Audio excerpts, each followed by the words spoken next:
Lá, lá, lá, lá, lá, lá, lá. Lá, lá, lá, lá, lá, lá, lá, lá, lá. Lá, lá, lá, lá, lá, lá, lá, lá, lá, lá. Palmeiras não tem mundial. Palmeiras não tem mundial. Lá, lá, lá, lá, lá, lá, lá, lá, lá. Lá, lá, lá, lá, lá, lá, lá, lá, lá, lá. Palmeiras não tem mundial. Fala rapaziada, eu sou o Andinho, estamos de volta aqui com o nosso canal. No vídeo de hoje nós vamos responder a algumas milhares de perguntas que vocês mandaram no meu Instagram. Antes disso, já gostaria de pedir um like, um compartilhamento, sugestões, comentários e dicas para a gente continuar crescendo o nosso canal. A gente vai manter esse quadro aqui sempre, vamos continuar fazendo esse quadro, sempre no meu Instagram que está aí na descrição. Quem quiser mandar perguntas lá, acompanha que eu vou estar sempre pedindo sugestões e também perguntas aqui para o canal. Normalmente esses vídeos vão sair na quarta-feira e vai ser uma espécie de quadro aqui no canal, fixo aqui no canal. A primeira pergunta é de Nandes1910, meu amigo Fernandes. Ele pergunta se o Flamengo de Jorge Jesus é o melhor time brasileiro dos anos 2000. Eu acho que é.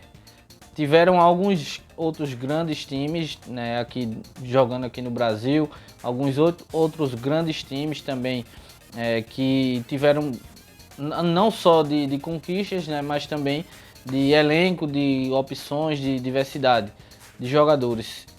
Assim como o Cruzeiro de 2003, Corinthians de 2015, mas para fazer o que esse Flamengo fez, em ganhar Libertadores e Campeonato Brasileiro no mesmo ano, de ter a quantidade de jogadores ainda em condições de jogar em bom nível na Europa e sobrar como o Flamengo vem sobrando atualmente aqui no futebol brasileiro, para mim é sim a melhor equipe do século, né, aqui no Brasil. Vem fazendo realmente algo espetacular, um timaço que tem tudo para continuar vencendo, porque o momento financeiro do Flamengo ele permite isso. E aí chegaram 3 perguntas basicamente do mesmo assunto e eu vou emendar elas aqui. A primeira é do meu amigo Alif Vieira, o Finho. Ele pergunta: Andinho, no seu ponto de vista, qual o critério para sair vitorioso na Bola de Ouro, gols ou título, e qual o meu palpite? Vou falar primeiro da primeira parte da pergunta, que eu acho que depende de cada temporada, né? Se for uma temporada com Copa do Mundo, o peso maior vai para a Copa do Mundo, tendo em vista que na maioria das vezes, na maioria dos anos em que teve Copa do Mundo, o vencedor teve um papel importante na Copa do Mundo. O último foi Modric, teve um papel muito importante na Copa do Mundo, mesmo não tendo sido o melhor jogador daquela Copa, nem tendo sido campeão. Mas como a França teve um papel muito importante, dividido entre vários jogadores, né? Mbappé jogou muito bem, Griezmann jogou muito bem, Pogba, Kanté, enfim, foi dividido, não teve um jogador que foi o destaque, por isso que talvez tenha sido dado a Modric, também por conta da Champions League, que para mim é o segundo fator mais importante. Em anos que não tem a Copa do Mundo, quem for muito bem na Champions League é o jogador a ser escolhido. É um critério que eu acho legal? Talvez não, né? Talvez devesse se premiar o jogador que jogou melhor durante todo o ano realmente, né? Não só levar em consideração a principal competição daquele ano, né? Mas é o critério que é utilizado normalmente e é o critério que vem sendo utilizado. E aí, para o restante da pergunta, qual é o meu palpite? Tem outras 2 perguntas que foram mais ou menos nessa mesma linha. A primeira é do 01 Riquelme, meu ex-aluno Riquelme, perguntou: Neymar ainda pode ser o melhor do mundo? E é de Van Diniz, também meu ex-aluno, perguntou, pediu, né, na verdade, seleciona aí 3 candidatos para ganhar a próxima Bola de Ouro. Primeira coisa, Neymar pode sim ainda ser o melhor do mundo. Neymar tem totais condições de ser o melhor jogador do mundo. E só depende dele e daquelas outras questões que eu falei anteriormente. Um ano muito bom de Copa do Mundo ou um ano muito bom de Champions. Não necessariamente títulos, pode ser também uma semifinal, pode ser uma artilharia, vai depender muito disso. Tem condições, tem totais condições, ainda tem muito futebol para demonstrar, seja no PSG ou em outro clube que ele possa vir a jogar futuramente. E aí, o restante da pergunta, que candidatos para esse ano. Ele é um dos, para mim, hoje. Se eu fosse escolher hoje o melhor do mundo para esse ano, 2020, eu escolheria Neymar. Para mim, ele é o principal jogador atualmente, é quem está desequilibrando mais, principalmente por conta das quedas de rendimento de Messi e Cristiano Ronaldo. Não que estejam tendo anos ruins, né, os dois, mas ao que a gente já viu do melhor deles, ao que vinha vendo nas últimas temporadas, eles estão realmente em um rendimento um pouco abaixo. O Cristiano, menos que Messi, né, está melhor do que ele estava na Juventus, mas ainda não é aquele Cristiano que era no Real Madrid nas suas últimas temporadas. Também coloco como boas opções Mbappé.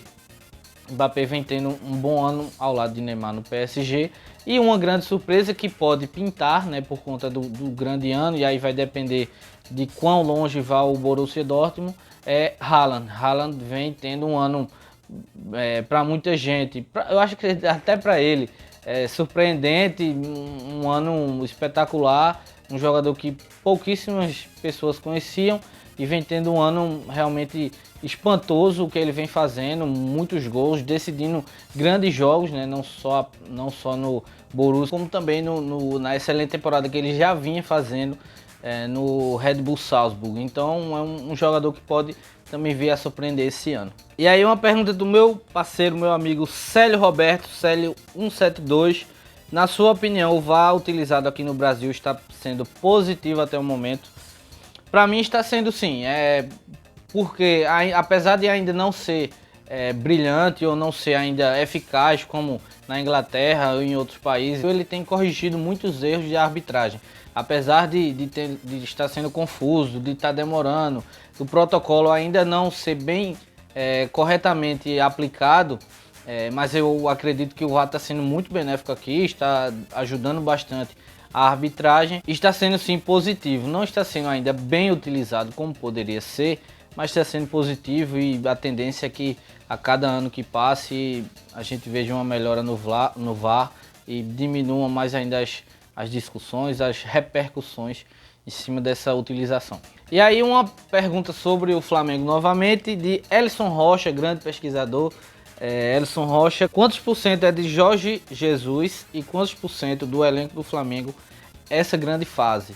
É um pouco complicado a gente mensurar essa quantidade, de decidir definir tantos por cento do elenco, tantos por cento do treinador, mas a gente vê que ele mudou a maneira da equipe jogar, já tinha com o Abel grande parte do mesmo time e não conseguia jogar.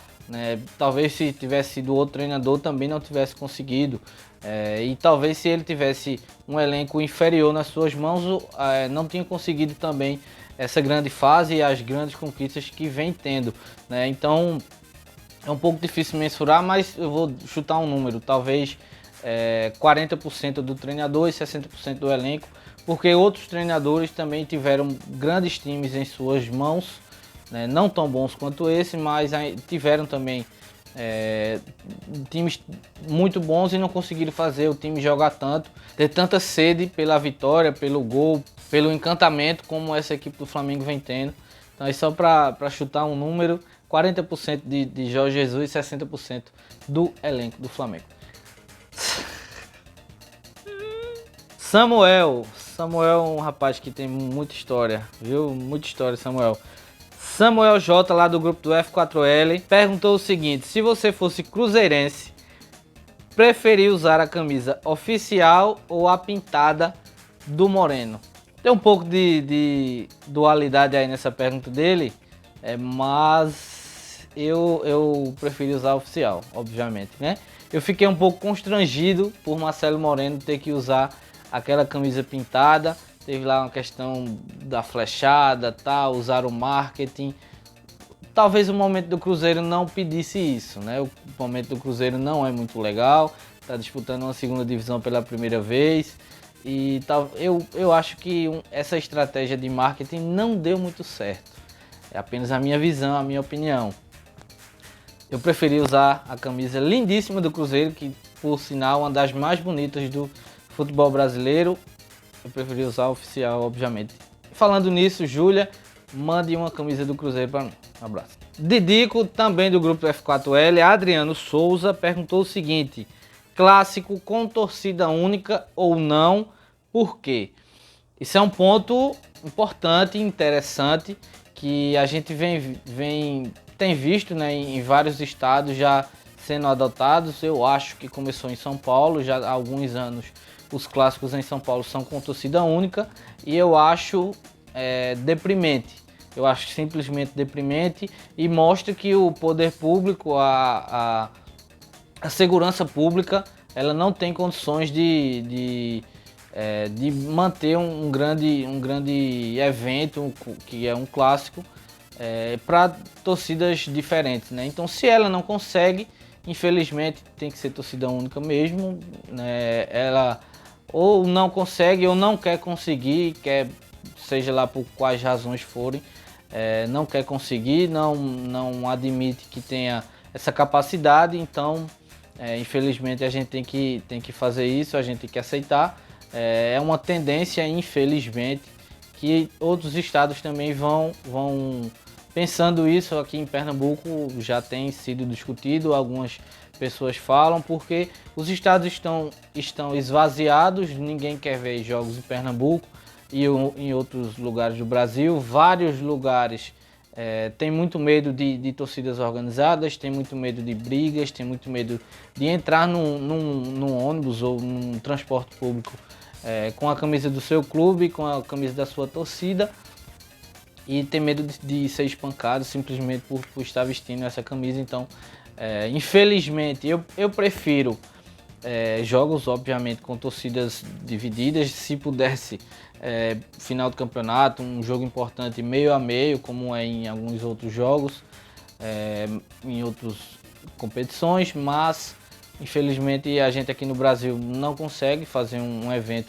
Às vezes não consegue fazer nem para torcida única, acaba tendo briga também, né? Mas se as pessoas capazes e capacitadas de organizar o evento não aceitam, não conseguem fazer o evento para duas torcidas, então que seja torcida única mesmo. E aí, para finalizar, Leandro J98 perguntou o seguinte: por que o Barcelona está oscilando tanto?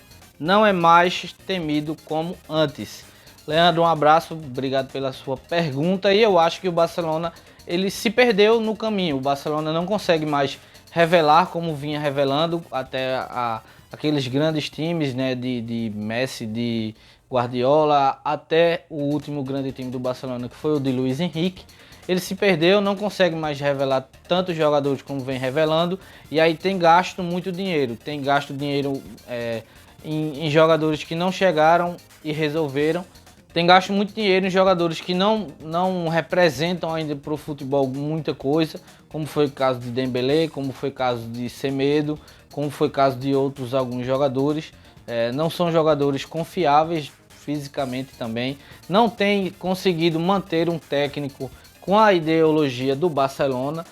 Kike Setien chegou agora, já está sendo muito pressionado, mas é um técnico com essa ideologia. Talvez, se mantiver Kike Setien, se mantiver sua ideia de jogo, ele conseguir reformular o elenco, tirar alguns jogadores que têm muita importância política e dentro de campo ainda com torcida, com diretoria, tirar esses jogadores que não estão conseguindo mais render o que rendiam, não digo nem de dispensar, mas tirar espaço deles, diminuir a quantidade de minutos que esses jogadores jogam, dar oportunidade a outros jogadores que chegaram e que podem fazer esse Barcelona voltar a ser tão temido quanto era há alguns anos atrás.